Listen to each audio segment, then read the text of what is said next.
19 എന്ന കോഡിലുള്ള ഒരു ക്വസ്റ്റ്യൻ പേപ്പറാണ് നമ്മൾ ഇന്ന് ഡിസ്കസ് ചെയ്യുന്നത്. 19 എന്ന കോഡിലുള്ള ക്വസ്റ്റ്യൻ പേപ്പർ 2019 ജൂലൈയിൽ നടന്ന സെറ്റിൻ്റെ എക്സാമിനേഷൻ്റെ, അതായത് പൊളിറ്റിക്കൽ സയൻസ് സെറ്റ് എക്സാമിനേഷൻ്റെ ക്വസ്റ്റ്യൻ പേപ്പറാണ് നമ്മളതാണ് ഡിസ്കസ് ചെയ്യുന്നത്.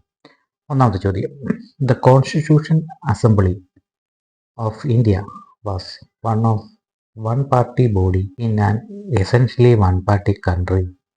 The assembly was the Congress and the Congress was India. ഇങ്ങനെ ദീർഘമായൊരു സ്റ്റേറ്റ്മെൻ്റ് ആണ്. ഈ ഒരു സ്റ്റേറ്റ്മെൻറ്റ് പഠിച്ചു വെക്കാതെ നമുക്കൊന്നും ചെയ്യാനില്ല. എന്നാലും ഇതിൻ്റെ ചുരുക്കം ഇങ്ങനെയാണ്: കോൺസ്റ്റിറ്റ്യൂട്ടൻ്റ് അസംബ്ലിയെ പറ്റി, അത് body assembly was the Congress and Congress was India എന്ന് പറഞ്ഞാൽ ആ സ്റ്റേറ്റ്മെൻറ്റ് നടത്തിയത് ആരാണെന്നുള്ളത് നമുക്ക് പ്രാഥമിക ചിന്തിക്കുമ്പോൾ ഒരു വിദേശിയാണ് ഇത് ചെയ്തിട്ടുള്ളത്, ഈ സ്റ്റേറ്റ്മെൻറ്റ് നടത്തിയിട്ടുള്ളത് ആരാണെന്നുള്ളതാണ് ചോദ്യം. ഉത്തരം വരുന്നത് എ ആണ്. ഗ്രാൻവിലെ ഓസ്റ്റിൻ എന്ന് പറയുന്ന ഒരു ചിന്തകനാണ് ഈ ഒരു ഇത് നമുക്ക് കാണാൻ കഴിയുക. രണ്ടാമത്തെ ചോദ്യം: who among the following describe British constitution as the highest embodiment of political wisdom? British constitution is the highest embodiment of, ആരാണ് പറഞ്ഞത്? രണ്ടാമത്തെ ചോദ്യത്തിന് ഉത്തരം വരുന്നത് ഡി ആണ്. എഡ്മണ്ട് ബുർക്കെയാണ് ഈ ഒരു ഇത് പറഞ്ഞിട്ടുള്ളത്. മൂന്നാമത്തെ ചോദ്യം: the author of the book democracy illusion എന്ന് പറഞ്ഞ ബുക്കിൻ്റെ രചയിതാവ്? 3 ബി ആണ് ഉത്തരം, ജോൺ ഫെൽമെൻസ്. നാലാമത്തെ ചോദ്യം: മാച്ച് ദ ഫോളോവിങ് ആണ്. ആർട്ടിക്കിളും വകുപ്പുകളുമാണ് നമുക്ക് ചോദിച്ചിട്ടുള്ളത്. നാലാമത്തെ ചോദ്യം ഉത്തരമായിട്ട് വരുന്നത് എ ആണ്. എ എന്ന് പറയുന്നത് നമുക്കിവിടെ നോക്കിയാൽ കാണാൻ കഴിയും. ആർട്ടിക്കിൾ 110 നാലാമത്തെ ഇതായിട്ടാണ് വരുന്നത്. Article 110 definition of money bill. Article 112 വരുന്നത് ഉത്തരം വരുന്നത് എ ആണ്. നാലാമത്തെ എ ആണ് ഉത്തരം വരുന്നത്. അങ്ങനെയാണെങ്കിൽ ആർട്ടിക്കിൾ എ ആണ് ഉത്തരം വരുന്നതെങ്കിൽ ഒന്നാമത്തെ ആൻസർ എന്ന് പറയുന്നത് ഏതാണ്? Article 110 answer definition of money ബില്ലാണ്. ആർട്ടിക്കിൾ 112 എന്ന് പറയുമ്പോൾ ആനുവൽ ഫിനാൻഷ്യൽ സ്റ്റേറ്റ്മെൻ്റ് ആണ്, budget. Article 114 appropriation of money bill. Article 115 supplementary, additional and or excess grant. അഞ്ചാമത്തെ ചോദ്യം: special safeguard mechanism is a provision related to? അഞ്ചാമത്തെ ചോദ്യത്തിന് ഉത്തരം വരുന്നത് സി ആണ്, WTA. ആറാമത്തെ ചോദ്യം: Theodor Adorno belongs to? Communitarian school, libertarian school, Frankfurt school, Vienna school. ഇത് ആറാമത്തെ ചോദ്യം. ഉത്തരം വരുന്നത് സി ആണ്, ഫ്രാങ്ക്ഫർട്ട് സ്കൂള്. ഏഴാമത്തെ ചോദ്യം: which of the following is known as peace constitution? സമാധാന കോൺസ്റ്റിറ്റ്യൂഷൻ ഏതാണ്? ഏഴാമത്തെ ചോദ്യം. ഉത്തരം വരുന്നത് ഡി ആണ്, ഫ്രഞ്ച് കോൺസ്റ്റിറ്റ്യൂഷൻ. ഏഴാമത്തെ ചോദ്യം ഉത്തരം വരുന്നത് ബി ആണ് കേട്ടോ, ബി ആണ്, ഡി അല്ല, ബി ആണ്. ഏഴാമത്തെ ചോദ്യം ഉത്തരം ബി ആണ്. Peace constitution is related to Japan's constitution. ജപ്പാൻ്റെ കോൺസ്റ്റിറ്റ്യൂഷനാണ് പീസ് കോൺസ്റ്റിറ്റ്യൂഷൻ എന്ന് പറയുന്നത്. Japanese constitution. എട്ടാമത്തെ ചോദ്യം: the country which is regard as traditional home of patronage bureaucracy. എട്ടാമത്തെ ചോദ്യത്തിന് ഉത്തരം വരുന്നത് ബി ആണ്, China. Traditional home of patronage bureaucracy എന്ന് പറയുന്നത് കൺട്രി ചൈനയാണ്. 9. M N. Roy theory of decolonization was targeted against? M N. റോയിയുടെ ഡീകോളനൈസേഷൻ തിയറി ഏതിനെ ടാർഗറ്റ് ചെയ്തിട്ടുള്ളതാണ്? അത് എ ആണ്, കമ്മ്യൂണിസ്റ്റ് ഇന്റർനാഷണലാണ് ടാർഗറ്റ് ചെയ്തിട്ടുള്ളത്. 10ാമത്തെ ചോദ്യം: the committee on revitalization of Panchayat Raj institution for democracy and development was popularly known as? 10ാമത്തെ ചോദ്യം. ഉത്തരം വരുന്നത് സി ആണ്, LM സിംഗ്വി കമ്മിറ്റിയാണ്.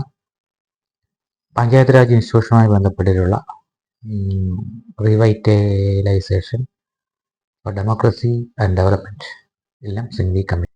The approach which is said to be value ladder. 11ാമത്തെ ചോദ്യം. ഉത്തരം വരുന്നത് എ ആണ്, traditional approach. Value ladder approach, traditional approach. 12ാമത്തെ ചോദ്യം. Modern Marshall plan was proposed by? Modern Marshall plan ഇത് ഇന്റർനാഷണൽ റിലേഷൻസിലെ ചോദ്യമാണ്. മോഡേൺ മാർഷൽ പ്ലാൻ ഏതുമായി ബന്ധപ്പെട്ടാണ് പ്രൊപ്പോസ്ഡ് ബൈ? ആരാണ്? ആൽഫ്രഡ് മാർഷൽ പ്രൊപ്പോസ് ചെയ്ത പ്ലാനാണ് മാർഷൽ പ്ലാൻ. അതിനെ മോഡേൺ മാർഷൽ പ്ലാൻ പ്രൊപ്പോസ് ചെയ്ത ആരാണെന്നുള്ളതാണ് ചോദ്യം. 12ാമത്തെ ചോദ്യത്തിന് ഉത്തരം വരുന്നത് ബ്രിട്ടനാണ്, ബ്രീ ആണ്. 13ാം ചോദ്യം. Which of the following is not considered by John Rawls as a natural primary good? Health, imagination, intelligence, wealth. Not considered by John Rawls natural primary good. പ്രകൃതിദത്തമായിട്ടുള്ള പ്രാഥമിക കാര്യമായിട്ട് പരിഗണിക്കാത്തത് ഏതാണെന്നുള്ളത്. മൂന്നാമത്തെ ചോദ്യം ഉത്തരം വരുന്നത് ഡി ആണ്, wealth. Health, imagination, intelligence are natural good. 14.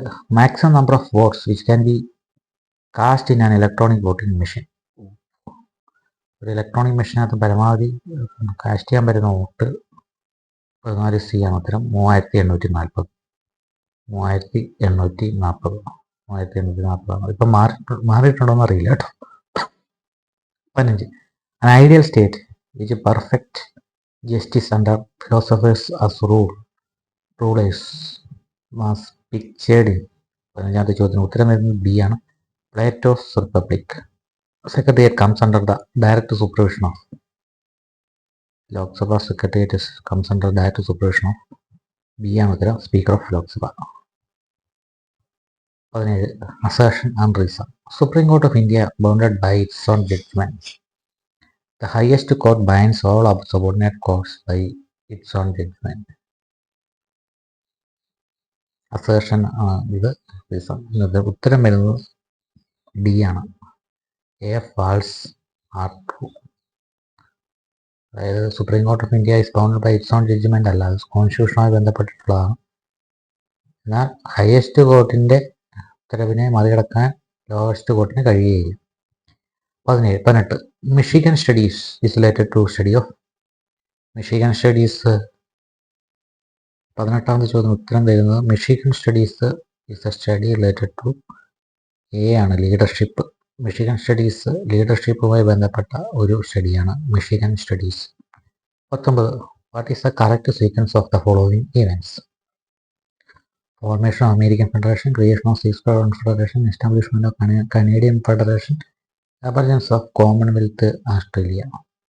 19ാമത്തെ ചോദ്യം ഉത്തരം വരുന്നത് സി ആണ്. സി എന്ന് പറയുന്നത് 1, 2, 3, 4 എന്നാണ്. ഒന്നാമത്തേത് അമേരിക്കൻ ഫെഡറേഷൻ രൂപീകരണം, രണ്ടാമത്തേത് സ്വിസ് ഫെഡറേഷൻ്റെ രൂപീകരണം, മൂന്നാമത്തേത് കനേഡിയൻ ഫെഡറേഷൻ രൂപീകരണം, അതിനുശേഷം ഏറ്റവും അവസാനമാണ് കോമൺവെൽത്തിൻ്റെ രൂപീകരണം. Commonwealth of emergence of commonwealth of Australia. 20. Track B diplomacy refers to. Track B diplomacy refers to C ആണ്, effort by media of states towards conflict resolution. Effort by media of states. Effort by media of state towards conflict resolution, അതാണ് track B diplomacy. Effort by media of state towards conflict resolution. 21. Which one of the following is attributed to C.L. Bernard? C.L. ബെർണാർഡുമായിട്ട് ബന്ധപ്പെട്ടതാണ് 21. B ആണ്, zone of indifference. Zone of indifference. C.I. Bernard. C.L. ബെർണാർഡുമായി ബന്ധപ്പെട്ടത് Chester ബെർണാർഡുമായി ബന്ധപ്പെട്ട attribute എന്ന zone of difference. 22. In France, if the office of the president falls vacant, who succeeds the president? പ്രസിഡന്റിന്റെ office vacant ആയിക്കഴിഞ്ഞാൽ ആരാണ് അതിനെ തുടരുക എന്നുള്ളതാണ്.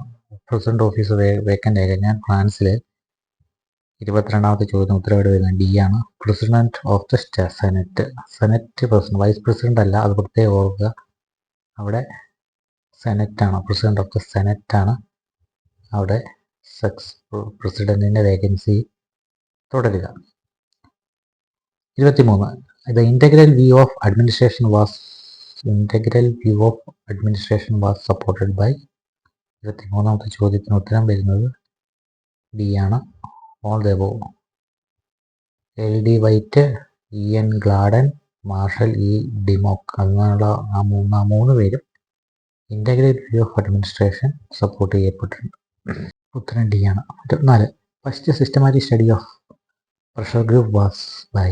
സിസ്റ്റമാറ്റിക് സ്റ്റഡി ഓഫ് പ്രഷർ ഗ്രൂപ്പിനെ പറ്റിയുള്ള ആദ്യത്തെ സിസ്റ്റമാറ്റിക് പഠനം നടത്തിയത് ആരാണ്? 24ാമത്തെ ചോദ്യത്തിന് ഉത്തരം വരുന്നത് എ ആണ്, Bentley. 25. Dash comes under second generation right. Second generation right ഏതാണ്?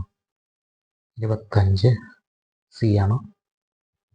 25 സി ആണ്, right to education. Right to education, right to education ആണ് സെക്കൻഡ് ജനറേഷൻ റൈറ്റ്.